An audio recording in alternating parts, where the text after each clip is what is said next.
How's it going, everybody? Looking at my past videos, I noticed that the one with the most views was a video I initially didn't even want to make because I thought these little things were either already well known or rather insignificant. But I guess the community disagreed with my assumption, so here we go, another 4 tips, tricks and lesser known facts in For Honor. We're starting with falling damage and shields. Well, let's first separate the falling into jumping and being thrown. Jumping off a ledge on your own does less damage to you than if someone threw you. But the difference I want to focus on here is the interaction with shields.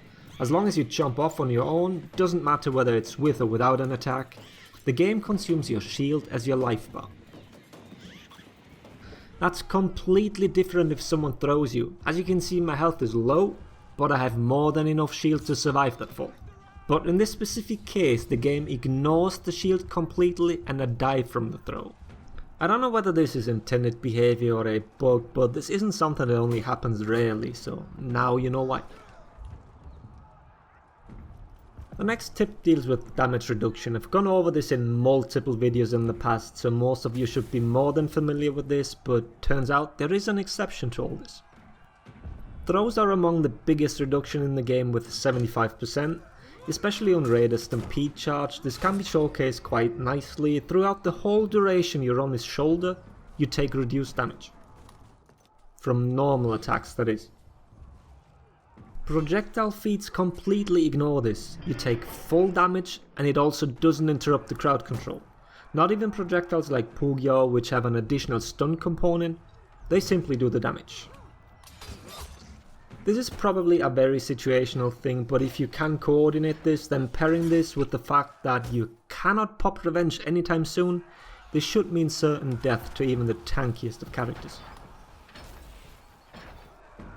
With having mentioned revenge, here is something that you can probably use in almost every match. While you are in revenge, your attacks do not have guard break vulnerability. The only time an opponent can grab you is either in between attacks or at the end of your chain when you are in recovery. I see many people mindlessly trying to grab someone wildly swinging away. If you really think you have to do this, then try and time it properly. But what is an even stupider idea is if you try to guard break someone in revenge that is locked onto you.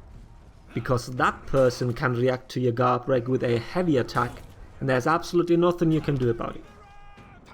Let me repeat this. Never guard break someone in revenge that is locked onto you.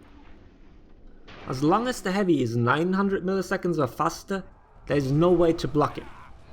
Actually, maybe if someone has inhuman reactions, maybe even 1000 millisecond attack might land.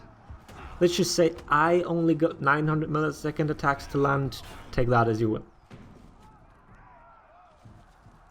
Revenge has become an even bigger thing since this season, and managing revenge attacks is important.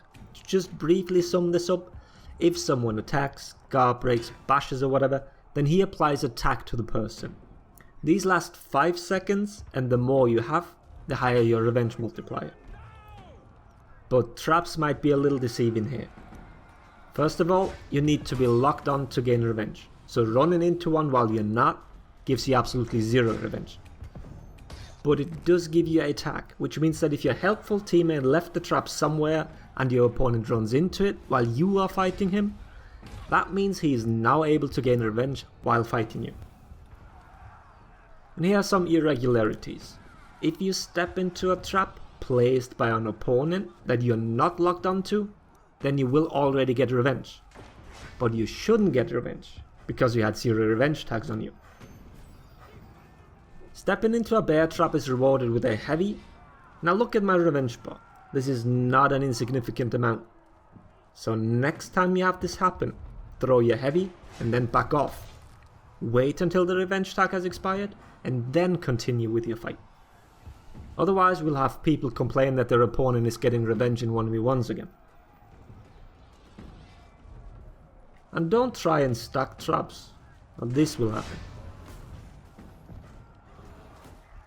Alright, and that's it. These little tips and tricks are something that I usually always forget about, but I'll make it a habit to write them down when something pops into my head, so I can continue making videos like this one. I hope it was helpful. Thanks for watching. Laters everybody.